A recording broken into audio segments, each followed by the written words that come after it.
Harlequin Audio is proud to bring you Ready for Marriage by Debbie Macomber, a Harlequin best-selling author collection novel, with bonus book Finding Happily Ever After by Marie Ferrarella, performed by Tavia Gilbert.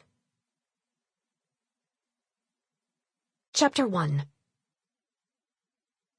She could always grovel at Evan's feet.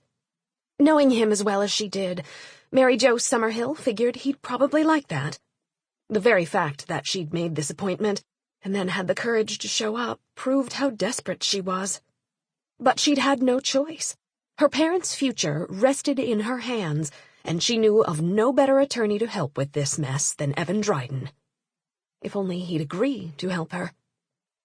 Generally, getting in touch with an old boyfriend wouldn't create such anxiety, but Evan was more than just someone she'd dated a few times. They'd been in love, deeply in love, and had planned to marry.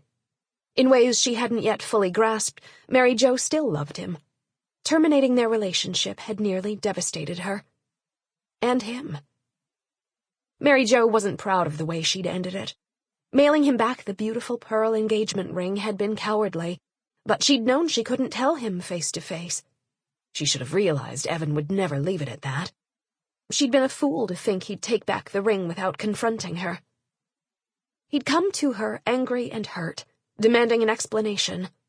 It quickly became apparent that he wouldn't accept the truth, and given no option, Jo concocted a wild story about meeting another teacher and falling in love with him.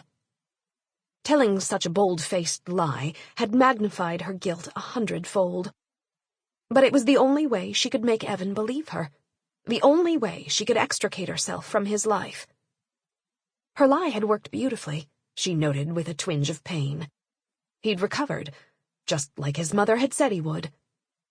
He hadn't wasted any time getting on with his life either. Within a matter of months, he was dating again. Pictures of Evan with Jessica Kellerman at his side had appeared regularly in the newspaper society pages.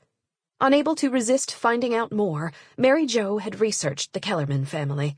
Her investigation had told her everything she needed to know. Jessica would make the perfect Dryden wife. The Kellermans were wealthy and established, unlike the Summerhills, who didn't rate so much as a mention in Boston's social register. Later the same year, Jo had heard about the extravagant Dryden family wedding. She'd been out of town that week at a teaching seminar, so she'd missed the newspaper coverage, and she'd avoided the society pages ever since. She didn't need any reminders of the wedding that had been the social event of the year. That was nearly 3 years ago. Evan and Jessica were an old married couple by now. For all she knew, they might already have started a family. The twinge of regret became a knot in her stomach. Evan would make a wonderful father. They'd talked of a family, and she remembered how eager he was for children. This wasn't exactly the best time for her to re-enter his life, but she had no alternative. Her parents' future depended on Evan.